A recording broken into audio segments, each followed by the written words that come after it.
Hey, it's Felice, totally awake, and I'm back with another video. If you're new, then welcome. Now, today I did want to talk about the new JW broadcast where you have the 158th Gilead graduation. And the part that I want to hone in on is Stephen Lett. So let's just look at some of what he's talking about, and I'll come back with my commentary. It is my great pleasure to welcome all of you to this graduation program for the 158th class of the Watchtower Bible School of Gilead. Now, he know he could have said that faster than that. People don't got all day. I would like to speak to you, dear students of this 158th class, the 52 students, concerning the theme, continue as the salt of the earth. Now, if you look at Matthew chapter 5, verse 13, Jesus made that comment, verse 13, just the first part right now. He said, "You are the salt of the earth." Now, Jesus spoke this comment as part of the amazing Sermon on the Mount. And even though there was a large crowd that certainly benefited from his sermon, to whom was Jesus especially addressing those words? Well, it was to his disciples, and especially, even more so, the 12 apostles who had just been selected and were undoubtedly sitting very close to him. Now, these ones especially needed to be trained to be good examples and spiritual leaders. So Jesus' words, "You are the salt of the earth," applied to those disciples, especially the apostles, and they certainly apply to you, dear students, as we'll discuss during our talk. Well, there they go, trying to make everything fit their doctrine, you know. I guess these Gilead graduates are like the apostles, right? The disciples, right? No, that's just what you making up, Stephen Lett. And you looking kind of, funny these days. It looked like you might have on a toupee. And ain't nothing wrong with that. Or maybe you always was wearing a toupee, but today it look a little raggedy on the side. Look a little nappy, like you forgot to comb it, or, y'all forgot to groom it. Maybe y'all rolling it or flat ironing it at night. I don't know. But usually it look a little smoother than that, And it look like you can't see the part on the side. Now, look, I'm a fan of extensions, okay? I don't got no problem, Stephen Lett, with you wearing some extensions. Ain't nothing wrong with that, okay? I love extensions. I wear them all the time, okay? But, maybe you should just have somebody comb that toupee on the side a little bit next time. Now, interestingly, Jesus did not use a simile. He didn't say you're like salt. No, he used a metaphor. He used the metaphor. You are salt. He was expressing identity, not resemblance. Well, what did Jesus have in mind when he used this metaphor? Well, he was saying that his disciples would affect humans similarly to the way salt affects things. Well, what did he have in mind? Let's discuss three things that Jesus well could have had in mind when he used this metaphor. So you don't know, but you're about to just make up some stuff to tickle the members' ears, right? You, dear Yeah, that's students, what you are do. like salt in these three ways. Now, first, go to Colossians chapter 4. Colossians chapter 4, and undoubtedly Jesus would have had this in mind.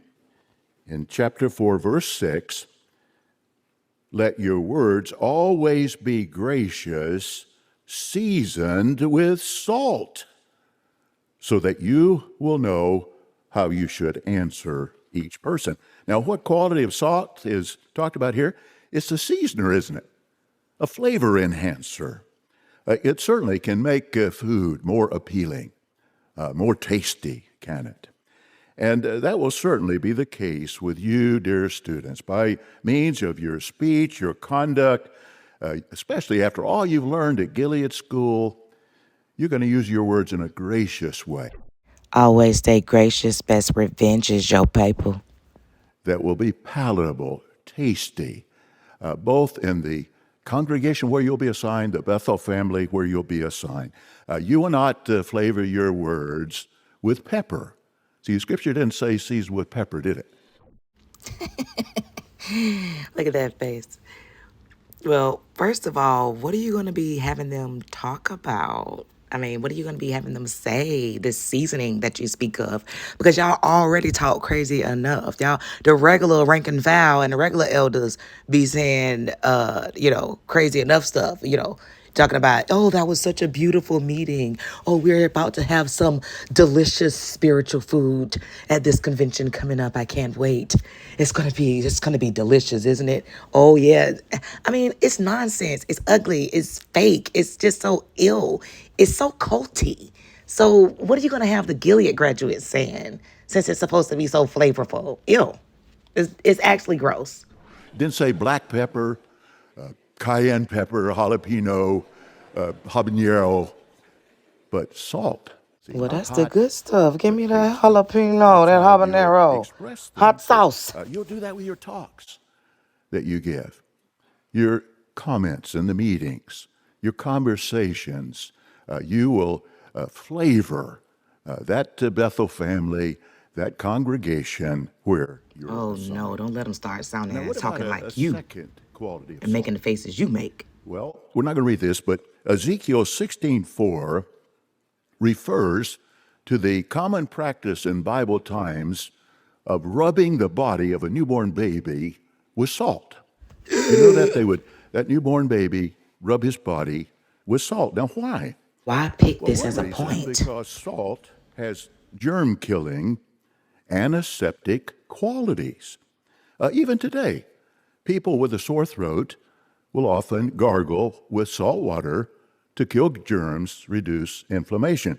Many people wash their vegetables with salt water to help disinfect those vegetables. See, Whoa, whoa, whoa, whoa. Hold up, okay?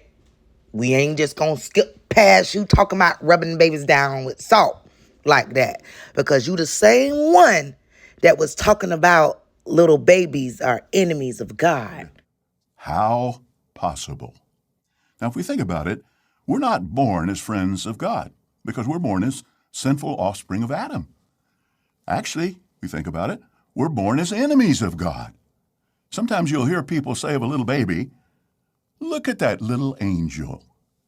But more accurate would be to say, look at that little enemy of God. Okay? So you, Stephen Lett, don't get to talk about rubbing salt on babies and not following up with saying that, that wouldn't be reasonable today or, Safe. no, you didn't say anything of the sort. So you don't get to just talk about rubbing salt on babies and nothing else. Let's Google rubbing salt on babies. So I Googled rubbing salt on baby. Okay? Now this gonna tell us modern time, not biblical, but modern time if this is safe. Rubbing babies with salt is a traditional practice in some cultures, but it is extremely dangerous and potentially fatal. The salt can cause severe health problems like hypernatremia, salt poisoning, damage a baby's kidneys, and lead to dehydration. Medical professionals strongly advise against this practice. So then we see the traditional beliefs and purpose. And that third bullet point states the biblical reference that Stephen Lett was referring to in Ezekiel. It says the practice has biblical roots appearing in the book of Ezekiel, which mentions salting a newborn as a sign of being raised with integrity. But let's look at the dangers of salting a baby because, Jehovah's Witnesses, they sometimes don't mind the danger. I mean, they let people die refusing life-saving blood transfusions, okay? So it can cause hypothermia, salt poisoning. A baby's immature kidneys cannot handle salt amounts beyond what is in the mother's milk, and even small amounts can be dangerous. Severe dehydrations, other health issues, fatal outcomes, okay? So medical advice is to avoid at all costs due to the significant health and risks. Medical professionals strongly advise against salting newborns, okay? So that's not something that you want to be just saying all willy-nilly to your members, Stephen Lett, okay? And you already got a record. Salt can kill, suppress bacteria and other pathogens. Now, probably you students have never thought of yourselves as being a germicide or maybe an antiseptic, but in a spiritual sense, you are. You are. Just an example, see, in the Bethel family, a congregation where you are, and someone starts to speak harmful gossip. That's a germ, isn't it? Well, you'll kill that germ. You'll change the subject. You'll defend this brother. Somehow you'll kill that pathogen. See, for example, maybe someone says something like, well, you know, that elder, he seems to always go over time on his part. Well, then he need the bell. The hell, you remember that bell? Shoot, what happened to indecent and in order around here? And you're going to say something like, well, I don't know about that, but don't you just love that brother? How loving and kind and how he just works his heart out to shepherd the congregation. Don't that just make you love that brother? No. Now, is that salt or is that fakeness? More fakeness than the rank and file already have, okay? You want them to be even more fake than they already were as a regular rank and file Jehovah's Witness. No. I mean, if it's not sincere, I mean, you're literally telling them to be extra with us. Well, them, because y'all know I ain't in that, okay? You telling them to be extra. That's fake. That's fake. So you've killed that germ, haven't you? You've been a spiritual germicide. You'll do that in the territory. You'll kill germs, the Trinity germ, the hellfire, immortality of the soul, and other false doctrines. So you'll kill those germs. Immortality of the soul and other false doctrines. So the Gilead graduates learned all that in just 5 months, huh? Well, what false doctrines are they going to be able to defend and all of that? Because you first got to learn about your own false doctrine and kill those germs over there in your false religion before you start trying to thinking you know so much to kill the germs of false doctrine in general. It's levels to this. Take care of over there first. Educate yourself on all of your religions, flip-flopping and changing false doctrines. JW Facts.com. It's only giving you Facts.com. Well, let's get our third thing that Jesus very likely had in mind. Again, he's only talking about what he thinks Jesus was talking about when he mentioned salt in the scriptures. He's making this up. 1, 2, 3 bullet Every points. grain offering you make is to be seasoned with salt. And you must not allow the salt of the covenant of your God to be missing from your grain offering, along with every offering of yours. You will present salt.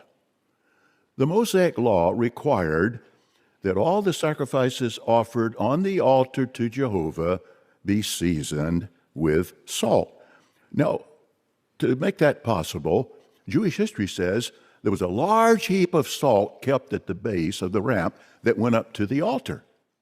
And there was a large storeroom in the temple area known as the salt chamber, where a large quantity of salt was kept, in order to meet Jehovah's requirement.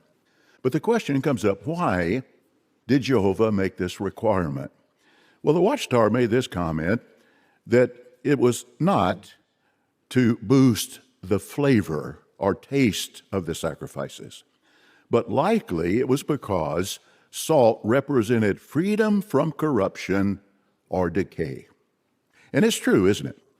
And that's our third quality. It's a preservative. It prevents decay, corruption, putrefaction. Listen, Let, Cure y'all gonna need a whole lot more than those Gilead graduates and a whole lot more than salt with y'all corrupt arses. Watchtower don't need no salt or no seasoning, no pepper. He needs some bleach, okay?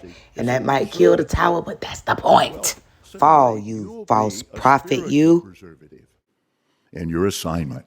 We're confident that that will be the case. For example, if you start a Bible study with a smoker, his lungs and his heart are being damaged. Or maybe a drug addict, his brain impaired, a drunkard, his liver harmed, or a fornicator in danger of all kinds of terrible diseases. See, as you start to teach him the truth, with Jehovah's help, he will stop those bad habits. And that decaying process ceases, doesn't it? And many times, there's even not only a halting of the decaying process, there's a form of rejuvenation of the mind and even the fleshly organism. And of course, as you teach him the truth, you build a relationship with Jehovah, then you help to preserve that life for all eternity. Well, what's so special? Isn't that what all so-called Jehovah's Witnesses are supposed to be doing? Trying to preserve the life of everybody else that's not a Jehovah's Witness, because y'all think that everybody gonna die, but y'all at the very soon to come Armageddon, end of the world, right? Please. Anyway, he wasn't talking about too much of nothing else. But I thought the end of this was pretty funny. And now I guess and I may be late. I haven't been watching everything. But I'm up on it, though. But they got this inside story thing. And my thing is, why they want to be worldly? Why they want to be worldly so bad that they got to set their stuff up, their production stuff up, like a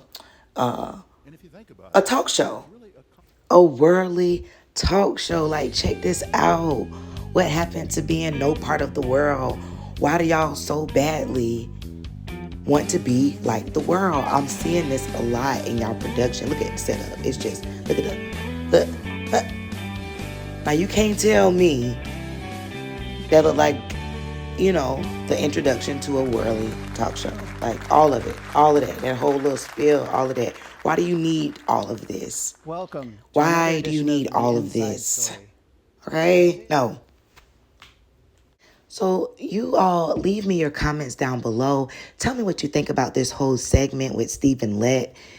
He is the same one that said babies are enemies of God. You heard him, okay? Should he even be speaking on babies? All right. And then he's mentioning Ezekiel and putting salt on the baby. Like, that's not something that he should be spewing, because no one wants to take him literal, okay? And we just don't know, because the followers and the leaders, they push a lot of scriptures as literal, and a lot of times it's symbolic, and they think they have it all figured out on what's symbolic and what's literal, but you don't. You don't, okay? Because people have lost their lives over your unbiblical blood doctrine. That scripture that the Jehovah's Witness refer to is talking about blood from an animal that's been strangled, not a life-saving blood transfusion. And it is talking about eating the blood that's from the animal that's been strangled, okay? So again, tell me what you guys think down below. It's Felice, totally awake, and I'll be back with another one. Bye.